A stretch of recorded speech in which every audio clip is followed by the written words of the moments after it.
नमस्कार मित्रांनो, तू ही रे माझा मितवा या मालिकेच्या आजच्या भागामध्ये आता राजे शिर्केंच्या घरी गुढी उभारण्याचा कार्यक्रम सुरू असतो. त्याच वेळेला आजी ही अविनाश मामाला विचारते की अविनाश, अरे सगळी तयारी झाली आहे ना व्यवस्थित गुढीची? गुढी अगदी व्यवस्थित दिसते, सगळं व्यवस्थित लावलंयस ना तू गुढीला? तेव्हा मग तो म्हणतो की हो हो, सगळं आहे व्यवस्थित. मग ती म्हणते की अरे, साखरेच्या ज्या काड्या आहेत त्या? तेव्हा तो म्हणतो की हो का आई, सगळं लावलेलं आहे मी, कशाला काळजी करतेस तू? अगं इतकी दरवर्ष मी गुढी उभारतोय, तरीही तुझं आपलं तेच असतं, हे लावलंस का बघ, ते लावलंस का बघ, सतत आपली बोलत असते. मी दरवर्षी अगदी व्यवस्थितपणे गुढी उभारतो, काहीही न चुकता, परंतु तरीही तुझं आपलं तेच सुरू असतं. हे केलंस का, ते केलंस का, हे केलं नाही, ते केलं नाही, असंच आपलं तुझं सुरू असतं हां आई. त्यावेळेला मग आता अंजली हसायला लागते आणि त्यावर आजी म्हणते की अरे हो, मग लक्ष दिलं पाहिजे ना, माझा मुलगा सगळं व्यवस्थित करतोय ना? त्यावेळेला आता लगेच यावर वल्लरी म्हणते की अहो ते काय ना, अजूनही ना तुमची आई तुम्हाला लहानच समजते, म्हणूनच तुम्हाला प्रत्येक वेळेला ती बोलत असते की तू हे केलं नाहीस का, तू ते केलं नाहीस का, म्हणून ते असं सगळं असतं, असं ती लगेच आजीला टोमणा मारते. त्यावेळेला लगेच आजी म्हणते की वल्लरी असं नाही आहे हां. त्यावेळेला पटकन अंजलीमध्ये तोंड घालते आणि म्हणते की चला चला, गुढी उभारली आहे ना, आपण लवकर पूजा करून घेऊया, असं म्हणून ती त्या दोघींनाही थांबवते आणि आजीकडे हसत बघत असते आणि आजीचं बोलणं थांबवते. नंतर तिथे आकाशही तयारी करून आलेला असतो. मग आता लगेच आकाश म्हणतो की आपण गुढीची पूजा तर करूया, परंतु दादाचं काय? दादा तर अजूनही कॉलवरच आहे ना? मग आता लगेच अंजली म्हणते की अरे चिंटू, चिंटू इकडे ये, चल पटकन, अरे पूजा करायची आपल्याला, ये ना लवकर, तो फोन ठेव, असं ती ओरडते. त्यावेळेला मग आता अर्णव म्हणतो की हो हो आलोच, आणि I will call you back असं म्हणून तो फोन ठेवतो आणि पूजेसाठी येतो. आजी म्हणते की चल चिंटू लवकर चल, आपल्याला पूजेची तयारी करायची, चल ये लवकर. मग तो फोन ठेवतो आणि आलोच असं म्हणून तिथे बाजूला लांबच उभा असतो. आणि वल्लरी म्हणते की चला, घ्यायची का आता पूजा करायला? तेव्हा सगळेजण हो हो असं म्हणतात. मग वल्लरी ही गुढीपाडव्याची पूजा करायला सुरुवात करते. अगोदर ती त्या बांबूला हळद कुंकू लावते, तिथे फूल वाहते, दिवा पेटवते आणि त्यानंतर सगळेजणं हात जोडून उभे असतात. त्याच वेळेला आता इथे आजीचं लक्ष हे अर्णवकडे जातं आणि ती आवाज देते, चिंटू असा हात जोड ना. मग ती त्याला हात जोडायला लावते. सगळेजणं हात जोडून उभे असतात आणि वल्लरी मात्र अगदी मनापासून त्या गुढीची पूजा करत असते. जे काही मान मिळत असतात त्यामुळे तिला फार उरळून गेल्यासारखं वाटत असतं आणि ती तिथे पूजा करत असते. आणि या सगळ्यामध्ये आजी आणि अंजलीचं लक्ष हे अर्णवकडेच असतं. तो काय करतोय, हात जोडतोय की नाही याच्याकडेच त्यांचं लक्ष असतं. नंतर मग मनातल्या मनातच सगळ्या जणांना अर्णवच्या आईची म्हणजे सात्विकाची आठवण येत असते. तेव्हा वल्लरी मात्र त्या पूजेमध्ये अगदी गुंग असते. तिला त्या पूजेचा पूर्णपणे आनंद घ्यायचा असतो. आणि नंतर वल्लरी ही म्हणते की चला, आता पूजा झालेली आहे, सगळेजणं गुढीकडे हात करा आणि हात जोडा. आणि वल्लरी देखील आता गुढीकडे तिच्या मनातल्या सगळ्या इच्छा व्यक्त करत असते. त्याच वेळेला आता इथे अंजली म्हणते की आजी, खरंच आपली गुढी खूप सुंदर दिसत आहे ना, असं म्हणून आता अंजली ही आजीला बोलत असते. त्यावेळेला आता आजी आणि अंजली दोघीजणीही एकमेकींकडेच बघत असतात. नंतर आता आजी म्हणते की हो ना, खरंच खूप आनंद होतोय, आजचा दिवस कोणीही कसं विसरू शकतं. त्यावर आता अर्णव म्हणतो की येस, सगळ्यांना लक्षात आहे ना, आपल्याला जायचं आहे. त्यावर आता इथे अंजली म्हणते की हो, आम्हाला सगळ्यांना लक्षात आहे की आज काय आहे ते, आणि आपल्या ऑफिसचा वर्धापन दिन आहे, त्यामुळे सगळ्याजणांनी भेटायचं तर आहेच, असं म्हणून सगळेजण खुश होत असतात. त्यावेळेला मग आता इथे अर्णव हा मात्र शांत उभा असतो. नंतर आता इथे अविनाश मामाच्या डोळ्यामध्ये पाणी येतं. या सगळ्या क्षणांची त्याला अगदी खूप ओढ लागलेली असते. गुढीकडे तो बघतो आणि त्याचे डोळे अगदी पाण्याने भरून येतात. आणि नंतर मग आता इथे आजी म्हणते की अविनाश, अरे काय झालं आहे, तू असं डोळ्यात पाणी का आणतोयस? त्यावेळेला तो स्वतःचे डोळे पुसतच म्हणतो की आई, अगं मला सात्विका ताईची आठवण झाली, आज तिचा वाढदिवस ना, किती वर्ष झाले परंतु तिला विसरता येत नाही. किती काही झालं, किती दिवस उलटले, तरीही तिची आठवण रोज येतच असते. काही झालं तरीही आजचा दिवस आपल्यासाठी खूप महत्त्वाचा आहे, आपल्या ऑफिससाठी पण आणि आपल्या कंपनीसाठी, त्याचप्रमाणे आपल्या घरासाठी पण. तिचा वाढदिवस हा आपल्यासाठी खूप मोलाचं आहे ना, असं म्हणून सगळेजण खुश होत असतात आणि अविनाशच्या डोळ्यात पाणी येत असतं. तेव्हा मग आता आजी म्हणते की हो रे, असा एकही दिवस नाही गेला की तिची आठवण आलेली नाही. परंतु म्हणूनच तर आपण आपल्या ऑफिसमध्ये हा वर्धापन दिन साजरा करतो, जेणेकरून तिची आठवण आपल्या मनामध्ये कायम राहावी. म्हणूनच तर तू डोळे पुस, असं म्हणून तो डोळे पटकन पुसून घेतो आणि आनंदी होत असतो. त्याच वेळेला अर्णवला मात्र आईची आठवण येत असते. आई आणि अंजलीचे सोबतचे लहानपणीचे दिवस त्याला आठवतात. अंजलीला ती म्हणते की अरे मस्ती करू नका आणि अर्णव अरे तिला नको मारूस, असं म्हणून आई त्याला बोलते. त्यानंतर जेव्हा अंजली आणि अर्णव दोघंजणही आपल्या आईला फासावर लटकलेले बघतात, त्यावेळेला ते ते सगळे क्षण अर्णवला आठवतात आणि त्याला त्रास होत असतो. त्यावेळेला मग आता सगळेजण बघत असतात. त्यावेळेला आता लगेचच वल्लरी म्हणते की हो, आजपर्यंत एकही दिवस गेलेला नाही की यांना यांच्या बहिणीची आठवण आलेली नाही आणि आज ऑफिसमध्ये फंक्शन आहे, सगळेजणांनी विसरू नका, असं ती म्हणते. त्याचबरोबर आता इथे लगेच आजी म्हणते की ऐकलंस का? अगं, आपल्याला तिथे फंक्शनलाही आता जायचं असेल ना? मग चला आपण तयारी करूया. त्यावेळेला अर्णव म्हणतो की मी आता पुढे होतोय, बाकीच्या सगळ्यांनी चला, असं म्हणून अर्णवही तिकडून निघून गेलेला असतो. आणि त्याच वेळेला इथे आता लावण्या ही सगळे गेल्यानंतर अविनाशला टोमणा मारत म्हणते की काय हो, म्हणजे इतकी वर्ष गेले तरीही तुम्हाला आपल्या लाडक्याच्या ताईची आठवण येतेच येते या दिवसाला. म्हणजे काय नाही सगळं, काय गरज आहे इतकं बोलण्याची? तेव्हा मग तो चिडतो आणि म्हणतो की हे बघ वल्लरी, तुझं तोंड जरासं सांभाळ. तुला काय बोलायचं आहे ना ते काहीच कळत नाही. अगं, आज जे काही झालं आहे ना आणि आपल्यामध्ये आज ताई नाही, याचा कुठे ना कुठेतरी संबंध तुझ्यामुळे आहे. कारण तुझ्यामुळेच हे सगळं घडलं आहे. कुठे ना कुठेतरी तू या सगळ्याला जबाबदार आहेस, परंतु तू हे मान्य करायला तयार नाही आहेस. जर तू त्यावेळेला तसं केलं नसतंस ना, तर आज ताई आपल्यामध्ये जिवंत असती. आज असं घडलं नसतं. त्यावेळेला मग आता वल्लरी म्हणते की तोंड बंद ठेवायचं. जास्त काहीही बोलायचं नाही. लक्षात ठेवा, मी तुम्हाला सांगितलेलं आहे, मला या गोष्टींशी काहीच फरक पडत नाही आणि मी जे केलं आहे त्यामुळे तुम्ही हे आज वैभव उपभोगताय इतकं लक्षात ठेवा. मी जे काही केलं आहे ना त्यामुळे आज तुम्ही या घरामध्ये आहात. तेव्हा तो म्हणतो की तुला काहीच वाटत नाही का गं? इतकं सगळं तू वागलीस तरीही तुला काहीच मनात मन तुझं खात नाही का इतक्या सगळ्या गोष्टीनंतर? तेव्हा ती म्हणते की नाही, हे मन वगैरे खाण्याचे प्रकार मी करत नाही. कारण मला माहिती आहे मी कशासाठी केलं आहे. तुम्ही ना प्रत्येक वेळेला मनातूनच विचार करता. कधीतरी ना स्वतःचं डोकं वापरायला शिका. मग तुम्हाला समजेल की काय गोष्टी असतात आणि काय नाही असतात. आणि मी कधीही डोक्याने विचार करते. तुमच्यासारखं उगीचच लुलुलुलू मनाचे विचार करत नाही आणि कधीही गोष्टींना बळी पडत नाही. आणि म्हणूनच आज हे सगळं वैभव मी उपभोगते आणि तुम्हीही हेच लक्षात ठेवा. आत्ता माझ्यासमोर बोललात ते ठीक, परंतु पुन्हा कुठेही हे शब्द बोलायचे नाहीत, लक्षात ठेवा. नाहीतर ही वल्लरी काय करेल हे तुम्हाला माहिती आहे. तेव्हा अविनाश मामा काहीतरी बोलायला जाणार. वल्लरी म्हणते की तोंड बंद, अगदी बंद ठेवायचं. यापुढे काहीही बोलायचं नाही, नाहीतर बघा मी काय करेन ते, असं म्हणून आता वल्लरी सरळ सरळ मामाला दम देते आणि त्याचं तोंड बंद ठेवायला सांगते आणि म्हणते की झालं आहे बोलून तुमचं, आता इथून पुढे जर काही बोललात या बाबतीत, तोंड उघडलं तर बघा मग मी काय करते ते. कारण माझ्या मुलासाठी आणि माझ्यासाठी मला हे करणं भाग होतं. काही झालं तरीही मी त्याचा विचार सोडू शकत नाही. परंतु तुम्ही जे काही वागताय नाही ते तुमच्याकडे राहिलं, परंतु मी मात्र माझा विचार करणं सोडू देणार नाही. आणि तुम्ही मात्र जर तोंड उघडलंत तर मग मला माहिती नाही काय गोष्टी घडून बसतील ते. त्यामुळे तुमचं तोंड बंद राहील ना तेवढंच चांगलं, असं आता ती बोलून दाखवत असते. आणि त्यानंतर मग आता इथे मामाला ती पाठवून देते आणि म्हणते की निघा इथून, चला आता, तुम्हाला जायचं असेल ना, असं म्हणून ती जायला सांगते. त्यानंतर वल्लरी म्हणत असते की मोठे मला आलेत शहाणपणा शिकवायला. आता मी बघते यांचं काय करायचं ते. भरपूर बोलायला लागलेत हे.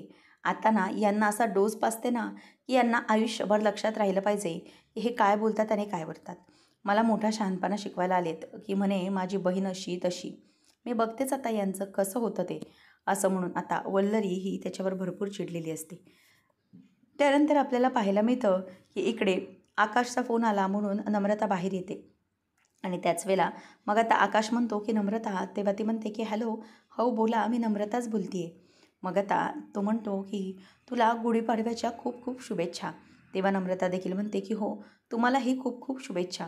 मग आता तो म्हणतो की अगं काय झालं आहे तुझ्या आवाजाला, सगळं ठीक तर आहे ना? तेव्हा मग ती म्हणते की ॲक्च्युली माझा ना आवाज जरा बसला आहे, म्हणजे सर्दीसारखं झालं आहे ना म्हणून माझा आवाज तसा झाला आहे.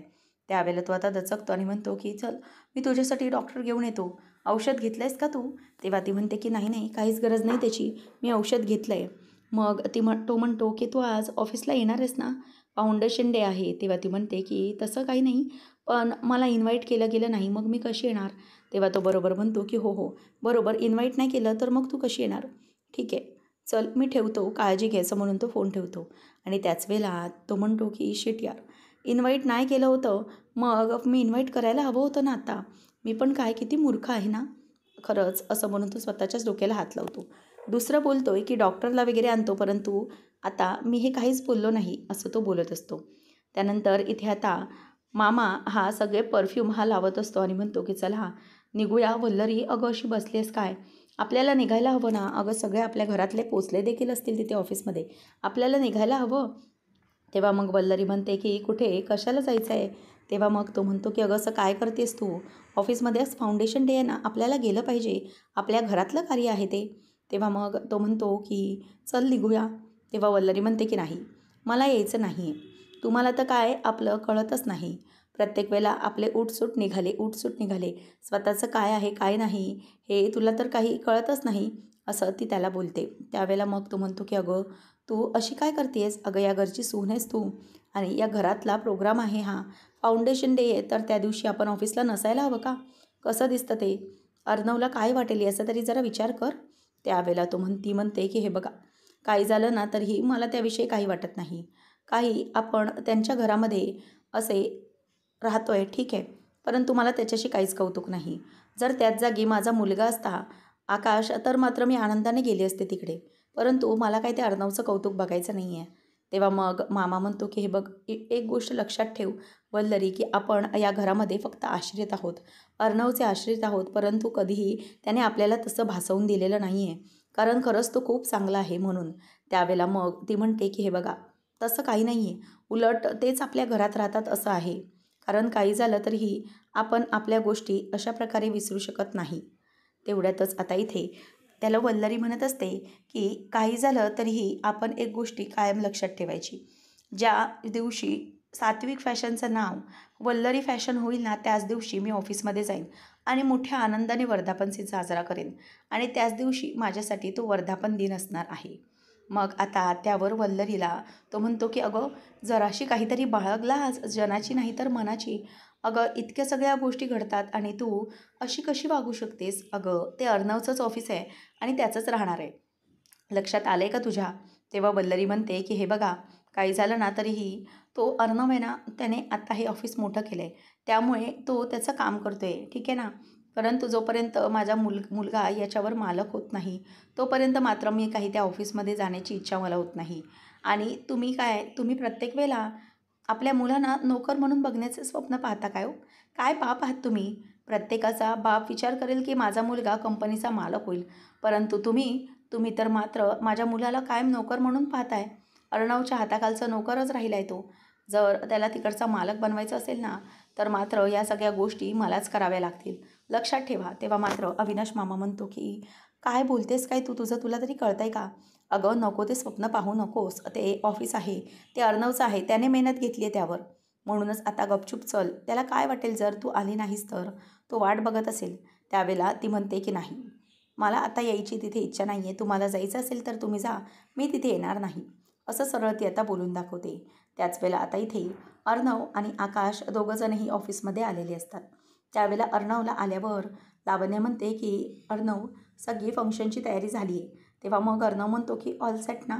तेव्हा ती म्हणते की फंक्शन हॉल वगैरे छान डेकोरेट केलेलं आहे, यू गोना लव इट. तेव्हा तो म्हणतो की दॅट्स गुड. मग ती म्हणते की बाकीचे सगळेजण कुठे आहेत? अर्णव म्हणतो की येतच आहेत सगळे. आणि त्याच वेळेला आता बाकीचं सगळं आकाश म्हणतो की दादा, येस ऑलमोस्ट सगळी तयारी झाली आहे. आपण सगळ्यांना जे काही अवॉर्ड्स देणार होतो, म्हणजे आपले जे काही ठरलेले होते ते अवॉर्ड्स, त्याचप्रमाणे ट्रॉफीज देखील फंक्शन हॉलमध्ये तयार करून ठेवलेत. तेवढ्यातच आजी आणि अंजली दोघीजण येतात. आता आजीचं आणि अंजलीचं तो स्वागत करतो आणि लावण्या म्हणते की खरंच तुमच्या दोघांचं सात्विक फॅशनमध्ये खूप खूप स्वागत आहे आणि तुम्हाला दोघांनाही बघून खरंच मला खूप आनंद झालेला आहे. मग आता त्या दोघीही थँक्यू असं म्हणतात आणि ती त्यांना शुभेच्छा देखील देते. त्याच वेळेला इथे आता अर्णव विचारतो की आजी अंजली, अगं मामा मामी कुठे आहेत? त्यावेळेला मग ती म्हणते की अरे आम्ही पुढे आलो आहे, ते दोघं मागाहून येतच असतील. आणि काय तुझी मामी माहिती आहे ना तुला कशी आहे ती. एखाद्या ठिकाणी साड्यांचं दुकान किंवा ज्वेलरीचं शॉप वगैरे दिसलं असणार तिला, उतरली असणार खरेदी करायला, बाकी काय, असं म्हणून आता आजी असं बोलल्यावर आकाश आणि बाकीचे सगळेजणही हसायला लागतात. नंतर इथे आता पॅम आणि लावण्याची एकमेकांना इशारेबाजी सुरू असते, कारण हे सगळं मशीन आणि सगळ्या गोष्टी कशा मॅनेज करायच्यात या त्यांच्या अगोदरच ठरलेल्या असतात. नंतर आता अर्णव म्हणतो की ठीक आहे, आता हे जे मशीन आहे ना ते आणा, म्हणूनच 2 मुलांना मशीन आणायला सांगितलं जातं. आता अंजली म्हणते की मला अर्णव हे मशीन बघू दे ना, खरंच इंदोरच्या वाड्यापासून मी आत्ता बघते. तो म्हणतो की अगं ताई, फंक्शन हॉलमध्ये बघणारच आहोत ना. तेव्हा त्यावर आजी म्हणते की अरे अर्णव, असते रे एकेकाला उत्सुकता जरा मशीन वगैरे बघण्याची, कारण तिच्या आईचं आहे ना शेवटी ते मशीन, प्रत्येकाला वाटतंच ना. त्यावेळेला मग तो ओके फाईन असं बोलतो आणि त्या मशीनवरचा फडका बाजूला करतो आणि ते बाजूला गेल्यानंतर त्याच्या लक्षात येतं की जे मशीन आईचं होतं ते हे मशीन नाहीच आहे. आणि ते पाहिल्यावरती त्याला धक्काच बसतो. तो म्हणतो की व्हॉट इज दिस, आणि तो आता घाबरलेला असतो, कारण मशीनचे सगळे पार्ट्स वगैरे काढून टाकलेले असतात आणि हे सगळं काय याची भीती त्याला वाटत असते. आकाश आणि अर्णव बाकीच्या सगळ्यांना धक्का बसतो की हे नेमकं सगळं काय सुरू आहे, मशीन कुठे गेली. आता आकाश हा म्हणतो की ब्रो अरे हे काय आहे. तेव्हा अर्णव म्हणतो की मला सांगा हे नेमकं काय मशीन आहे, तुम्ही कोणतं मशीन आणलात. तेव्हा जी 2 मुलं असतात ती म्हणतात की सर, तुमच्या केबिनमध्ये जे मशीन ठेवलं होतं काल तेच आम्ही घेऊन आलो आहे. मी खरंच सांगतो सर, त्याच्यावरचा फडकाही मी बाजूला करून पाहिलेला नाही आहे. डायरेक्ट मी हे मशीन इथे घेऊन आलो आहे. त्यावेळेला मात्र इथे आता अर्णव भयंकर चिडलेला असतो. तो म्हणतो की नाही, हे सगळं मी असं अचानक माफ करू शकणार नाही, हे काय चाललं आहे. तेव्हा मग आता लावण्य म्हणते की अर्णव, मला तरी वाटतं आहे की हे सगळं असं कसं घडलं असेल. तेव्हा ती मुलं म्हणतात की सर बिलीव्ह मी, आम्ही हे मशीन तुमच्या केबिनमधूनच आणलं आहे आणि आम्हाला खरंच माहिती नाही आहे की हे सगळं काय आहे. आम्हाला वाटलं की काल जे मशीन ठेवलं आहे ना तेच हे असेल, म्हणून आम्ही घेऊन आलो. त्यावेळेला मग तो त्या लोकांवर चिडतो आणि म्हणतो की तुम्हाला साध्या मशीनवरती लक्ष ठेवता येत नाही. हे सगळं कसं झालं आहे, कोणी केलं हे सगळं, लावण्या फाइंड आउट हे सगळं काय चालू आहे. तेव्हा मग आता इथे लावण्य म्हणते की ए यार, मला असं वाटतं आहे ना की ह्या मशीनला ईश्वरीने जर तर काही केलं नसेल ना, म्हणजे ईश्वरीला आपण काल बोललो होतो, मग ईश्वरी तिथे होती, नक्की काहीतरी असेल, तिनेच तर काही केलं नसेल ना. त्यावेळेला मग अंजली आणि आजी म्हणतात की अगं लावण्या, काय बोलतेस तू, अगं ईश्वरी असं कशासाठी करेल. ईश्वरी खरंच खूप चांगली मुलगी आहे, ती असं काहीच करणार नाही आहे. आम्हाला माहिती आहे, ती उगीचच तिच्यावर काहीच आरोप लावू नकोस. तेव्हा ती म्हणते की नाही, म्हणजे मी आरोप लावत नाही आहे, खरं तर आपण जेव्हा काल निघालो तेव्हा तीच तर तिकडे होती आणि I am not sure about it, परंतु मला तरी वाटतं आहे की काल तू तिला दम दिला होतास, त्यानंतर जर तिने काही केलं असेल तर. त्यावेळेला आजी म्हणते की नाही लावण्या, उगीचच तू काही बोलू नकोस, या ईश्वरीने काहीच केलेलं नसणार आहे, आपण उगीचच तिला नाव ठेवतो आहे, असं काहीच नसणार आहे. तेव्हा ती म्हणते की येस येस, म्हणजे मी अगदी शुअर नाही आहे, तिच्यावर मी कुठल्याही प्रकारचा ब्लेम करत नाही. तेवढ्यात पॅम येते आणि पॅम म्हणते की लावण्या मॅम, हे बघा, हे जे डायरी आहे ना, ही डायरी आणि पेन ईश्वरीची आहे आणि ती आम्हाला अर्णव सरांच्या केबिनमध्ये सापडली. आता असं म्हटल्यावरती सगळेजणच तोच मुद्दा धरून धरतात. तेव्हा पॅम म्हणते की ईश्वरीची ही डायरी आणि हा पेन तिथे अर्णव सरांच्या रूममध्ये कसा काय सापडला. त्यावेळेला लावण्य म्हणते की याचा अर्थ की ए आर, ती इथेच तुझ्या रूममध्येच होती, म्हणजेच ती तुझ्या केबिनमध्ये होती. Oh my God, that so true. याचा अर्थ की मी बोलत होती तो अंदाज खरा होता, ती तिकडेच होती, तिची डायरी तुझ्या तिथे होती. याचा अर्थ की ती तिकडेच असणार आहे ना लास्ट टाईम, म्हणून तर ती तिची डायरी विसरून गेली. मला वाटतं ए आर, हे काहीतरी खूप गंभीर आहे, असं ती त्याला भडकवते. त्याच वेळेला मग आता इथे अर्णव भडकलेला असतो आणि तो म्हणतो की जर हे ईश्वरीने केलेलं असेल ना, तर मात्र मी तिला सोडणार नाही. लावण्य मात्र प्रत्येक ठिकाणी भडकवण्याचं कामच करत असते आणि यावेळेला अर्णव देखील भडकला जातो. आता त्यावर आजी म्हणते की अगं असं काय बोलतेस तू लावण्य, अगं ती त्याची पी आहे ना ईश्वरी, मग त्याच्याच केबिनमध्ये तिची डायरी आणि पेन असणार, त्यामध्ये नवल काय इतकं संशय घेण्यासारखं, मला तरी काहीच वाटत नाही आहे. त्यावेळेला मग आता अर्णव म्हणतो की आत्ताच्या आत्ता सगळं काही ते खरं खोटं होऊन जाऊन दे, तू एक काम कर, कॉल हर इमिजिएटली राईट नाव. आणि आकाशला तो सांगतो की आकाश, हे बघ, आकाश आत्ताच्या आत्ता जाऊन सगळे CCTV फुटेज कालचे चेक कर. काल त्या मशीनच्या आसपास कोण दिसलं कोण नाही हे सगळं बघ आणि रिपोर्ट मी इमिजिएटली राईट नाव असं म्हणून आता तो त्याला जायला सांगतो. आकाश देखील हो हो असं बोलून निघून जातो आणि मग अर्णव भयंकर चिडलेला असतो. त्यावर लावण्या म्हणते की अरे यार, मी हिला फोन लावते, ही मुलगी फोन बंद करून बसली आहे, कुठे गेली आहे ही? तेव्हा आता अर्णव म्हणतो की मी आता या मुलीला सोडणार नाही. हिने माझ्याशी खूप मोठा पंगा घेतला.